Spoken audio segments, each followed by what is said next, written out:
Karena hal itu tidak mengapa, nggak apa-apa, nggak batal kok.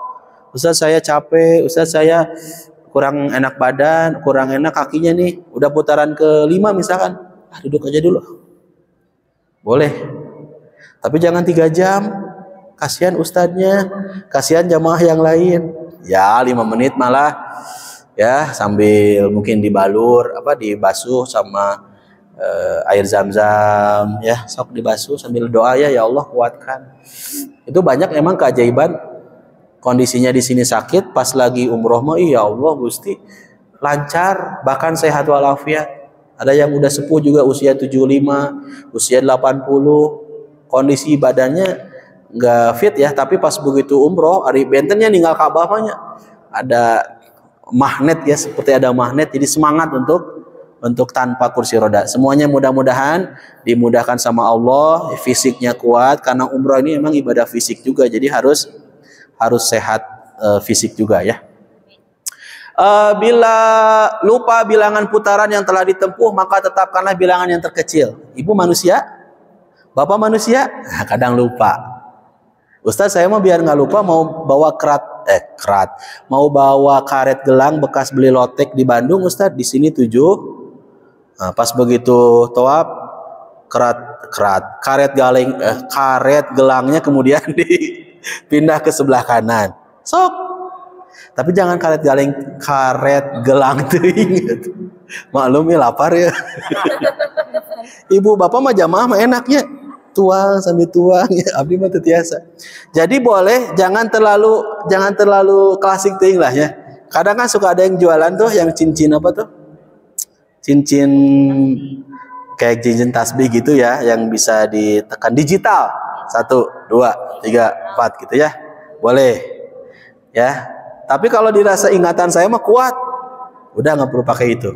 Cuma kalau ini mas saya jelasin kalau lupa maka nggak perlu diulang lagi dari awal. Ya kalau misalkan lupanya itu 5 atau 6, maka ambil bilangan yang terkecil ya 5. Jangan ambil bilangan yang terbesar. Berikutnya. Nah, yang ketiga sa'i. Wah, udah mau beres nih. Ihram udah selesai. Tawaf selesai. Yang ketiga adalah sa'i. Dimulai dari Bukit Sofa berjalan menuju Bukit Marwah dan sebaliknya sebanyak 7 kali. Misal ini adalah bukit apa? Sofa. Ya, ini Bukit Sofa. Oke, ini Bukit Sofa. Ketika saya jalan ke yang pakai peci tuh, pakai baju putih tuh. Saya jalan nih. Dari Sofa ke berarti ini Marwah. Iya, apa sah? Marwah. Ini udah masuk bilangan ya, 1 ya. Dari Marwah ke Sofa, jalan lagi. Berarti sudah masuk bilangan kedua, gitu ya, paham ya? Bukan kayak tawaf. Kalau tawaf mah dari Hajar Aswad muter dari Hajar Aswad 1. Kalau ini mah dari Sofa ke Marwah udah dihitung 1. Perjalanan dari Sofa ke Marwah dihitung 1 kali, demikian pula sebaliknya. Berarti kalau benar ngitungnya, Bapak Ibu akan berakhir di Bukit Marwah. Ustadz kenapa saya mah 7 teh Bukit Sofa? Nah, berarti ada kekeliruan dalam menghitungnya ya. Jadi berakhirnya adalah di Bukit Marwah, 7-nya itu ya. Tidak harus suci dari hadas, beda dengan tawaf. Kemudian di antara pal hijau ada maksudnya pal hijau apa? Jadi bapak-bapak nanti lihat di atas itu ada pal hijau, lampu neon panjang warna hijau. Maka ketika kita memasuki pal hijau area itu disunahkan untuk rommel, lari-lari kecil. Bapak-bapak aja ya, ibu-ibu jalan biasa. Baik di antara Sofa maupun yang Marwah itu ada pal hijau. Nah ini nih tuh, kelihatan nggak pal hijaunya? Pal hijaunya kelihatan ya? Ya, pura-puranya kelihatan lah ya. Berikutnya adalah doa menaiki Sofa dan Marwah. Jadi ibu bapak selesai tawaf, selesai sholat 2 rakaat di belakang makam Ibrahim. Ustaz, saya mau istirahat dulu, mau minum air zam-zam, boleh nggak? Boleh. Jadi sebelum sa'i minum air zam-zam dulu boleh. Tapi jangan terlalu banyak, pilih. Oke, secukupnya lah ya minum air zam-zam. Udah cukup jamaah, sudah cukup semua, sudah. Oke, kita jalan. Nah, perjalanan ke Bukit Sofa Marwah ini doanya. Innas Sofa wal Marwata min sya'airillah. Innas Sofa wal Marwata min sya'airillah. Sesungguhnya Sofa dan Marwah adalah sebagian dari syiar Allah. Kalau kita sudah baca itu, kemudian ada doanya lagi. Ini doanya, hafal nggak? Kalaupun sekarang nggak hafal, boleh di rumah dihafalkan ya. Allahu Akbar, boleh baca bareng-bareng. Allahu Akbar, Allahu Akbar, Allahu Akbar. La ilaha illallah wahdahu la syarikalah. Lahul mulku walahul hamdu wa huwa ala kulli syai'in qadir. Stop dulu. Kira-kira itu hafal nggak? Ucapan sehari-hari kita ya. La ilaha illallah wahdahu la syarikalah. Lahul mulku walahul hamdu wa huwa ala kulli syai'in qadir. Hafal nggak itu kira-kira? Hafal ya. Nah, tinggal ngapalin yang ini. La ilaha illallah. Hafal nggak la ilaha illallah? Hafal. Tinggal Bapak Ibu ngapalin yang wahdah, anjaza wa'dah, wa nasoro abdah, wa hazamal ahzaba wahdah. Jadi Bapak Ibu baca doa itu sambil menghadap kiblat, angkat kedua tangannya, Allahu Akbar, Allahu Akbar, Allahu Akbar 3 kali. La ilaha illallah wahdahu la syarikalah, lahul mulku wa lahul hamdu wa huwa ala kulli syai'in qadir. La ilaha illallah wahdah, anjaza wa'dah, wa nasara abdah, wa hazamal ahzaba wahdah. Setelah baca doa ini, maka boleh diselingi dengan keinginan masing-masing, kemauan masing-masing. Setiap kita punya kemauan, keinginan sama nggak? Bisa jadi ada yang berbeda ya. Ada yang pengen, kemudian ada yang belum nikah di sini, siapa? Sudah nikah semua? Ada yang kemudian pengen punya anak, mungkin Ustaz saya belum punya anak, sambil ngedoa itu. Selingan itu ya masing-masing gitu. Ya Allah mudahkan, berikan aku keturunan yang soleh. Yang satu lagi, ada yang doanya apa? Ya Allah mudahkan aku punya rumah. Yang satu lagi, ya Allah mudahkan aku bisa menyelesaikan kreditan motor. Ya Allah. Satu lagi KPR, beda-beda kan kemauannya ya. Setelah itu Bapak Ibu baca lagi doa ini. Jadi doa ini dibaca 3 kali, masing-masing diselingi dengan doa masing-masing, doa keinginan masing-masing. Ya, paham? Sip. Berikutnya, ya terus. Ya, sekarang masuk rukun terakhir yang keempat. Kalau sudah rukun terakhir yang keempat, berarti udah mau beres. Alhamdulillah. Kerasa nggak Bapak Ibu? Bapak Ibu nggak kerasa, saya yang paling kerasa ya. Yang keempat adalah tahallul. Tahallul itu masih ingat tadi kalau sholat diawali dengan takbiratul ihram, diakhiri dengan salam. Kalau umroh diawali dengan ihram, diakhiri dengan tahallul. Apa itu tahallul?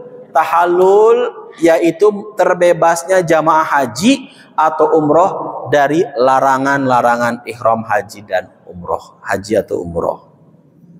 Oke, berikutnya. Bagi laki-laki, tahallulnya itu dengan memotong sebagian rambut, taksir, boleh dipotong sebagian rambutnya, atau memangkas seluruh rambut pelontos. Jadi buat laki-laki, tahallulnya itu, menghalalkannya itu, syaratnya adalah dengan menggunting rambut kepala. Boleh dengan taksir, mau potong sebagian, atau mau cukur seluruhnya juga diperbolehkan. Laki-laki. Wanita cukup menggunting ujung rambut beberapa helai saja. Setelah bercukur, maka selesailah umroh dan terbebas dari larangan-larangan ihram. Yang tadinya nggak boleh pakai parfum, udah boleh, udah mandi lagi ya. Yang tadinya mungkin dilarang berhubungan suami istri karena lagi ihram, setelah umroh boleh. Yang tadinya nggak boleh pakai pakaian berjahit, sudah pakai baju bebas lagi kayak gini. Jadi umroh tawaf sunnah, udah nggak perlu pakai ihram lagi. Ketika bercukur, tekadkan dalam dirimu bahwa engkau akan membuang semua kekotoran dan celah dalam diri. Udah selesai. Ihram, tawaf, sa'i dan tahallul. Ustadz, umrohnya udah selesai, ngapain sih selama di sana teh? Nah, ini contoh tahallul. Ya. Terus lanjut. Nah, ini Bapak Ibu saya sampaikan di sini sekilas aja ya. Suka ada yang nanya, udah selesai nih umrohnya, ngapain ya? Naonanya main backland gitu, loncat tinggi. Ngapain sih udah selesai umroh?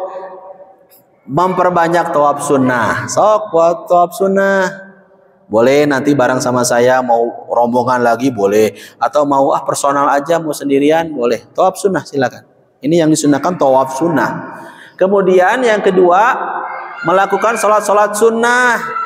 Sok biasain ya rawatibnya, witir, tahajud, tahiyatul masjid, syukrul wudu. Bahkan di sana kan setiap kali sholat, selesai sholat biasanya selalu ada sholat jenazah. Nah, itu manfaatkan. Jangan langsung pulang ke hotel Bapak Ibu ya.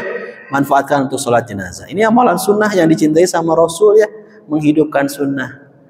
Di sini mungkin belum biasa rawatib, di sana rawatib, mudah-mudahan pulangnya juga terbiasa rawatib ya, duhanya, tahajudnya. Ustaz pengen bareng, ayo kita ada program, saya selalu ngajakin. Cuman persoalannya kadang ada yang ikut, kadang ada yang enggak apa-apa, itu enggak wajib ya. Yang mau ikut ayo, atau yang mau Ustaz saya mau sendiri, silahkan. Perbanyak baca Al-Quran, yo baca Quran. Bawa Quran, kan udah dapat Qurannya dari Mabruk Tur. Kemudian Ustadz saya belum bisa baca Quran, manfaatkan di sana untuk belajar Al-Quran. Boleh, ada saya, ada Ustadz Diki nih, Ustadz Diki nih. Ini Ustadz Diki juga ngajarin ngaji. Bapak Ibu yang pengen belajar ngaji boleh, ya Ustadz. Lumayan lah Iqra hiji mah gampil. Iqra hiji, Iqra dua aja. Ngajarin ngaji yuk, nggak apa-apa, jangan suka-sukan. Di Masjid Nabawi baca Quran, belajar baca Quran gitu ya. Kalau dirasa sudah lancar, baca Quran. Kalau Ustadz saya ketinggalan Qurannya, jangan alasan nggak baca Quran ya. Di sana banyak Quran, rak-raknya terisi dengan Al-Quran. Atau misalkan mau di handphone juga silahkan ya. Tapi sebaiknya pakai mushaf aja biar kita terbiasa tadarus dengan Al-Quran. Mushaf Quran. Perbanyak pengetahuan agama. Ini Ustadz Evi yang unik sama Ustadz Evi. Saya ngalamin bareng dan mendampingi Ustadz Evi.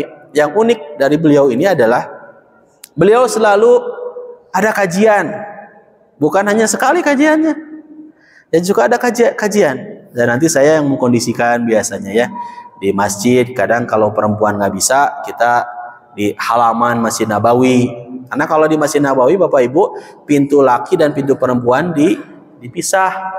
Kalau Masjidil Haram, pintu masuknya mah bisa bareng ya, ada pintu khusus wanita, tapi kadang kita bisa masuk laki-laki perempuan. Dan kajian di Masjidil Haram, laki-laki perempuan masih bisa lah di rooftop ya, di lantai paling atas banget kajian. Tapi kalau Masjid Nabawi di dalamnya nggak bisa, itu di-sekat, dipisah, kecuali kalau di teras, di Serambi. Nah, yang unik dari Ustadz Evi, beliau selalu ada kajian, jadi menambah pengetahuan agama kita ya, insya Allah. Perbanyak zikir, ya perbanyak zikir, perbanyak doa Bapak Ibu ya. Kan di sana tempat dikabulkannya doa, bukan hanya waktu tapi tempat dikabulkannya doa. Manfaatkan untuk banyak berdoa. Berikutnya, melakukan sujud syukur bila peroleh kemudahan kenikmatan langsung sujud syukur. Melakukan sujud tilawah apabila membaca atau mendengar bacaan ayat-ayat sajdah ketika melakukan sholat berjamaah. Kadang-kala di Masjidil Haram kalau hari Jumat subuh itu imamnya suka baca ayat sajdah. Maka kita mesti mengikuti imam untuk sujud tilawah. Biasanya Jumat subuh. Berikutnya perbanyak infak sedekah. Oh, di sana mah dilipat gandakannya. Salat di Masjidil Haram berapa kali lipat? 100.000 kali lipat. Salat di Masjid Nabawi 1.000 kali lipat. Salatnya kita di Masjidil Haram itu keutamaannya 100.000 kali lipat dibandingkan kita salat di tempat-tempat yang lain. Ustadz, apakah hanya salatnya doang? Enggak. Kebaikan apapun yang kita lakukan termasuk infak sedekahnya dilipat gandakan 100.000 kali lipat. Itu di Mekah. Kalau di Madinah 1.000 kali lipat. Masya Allah.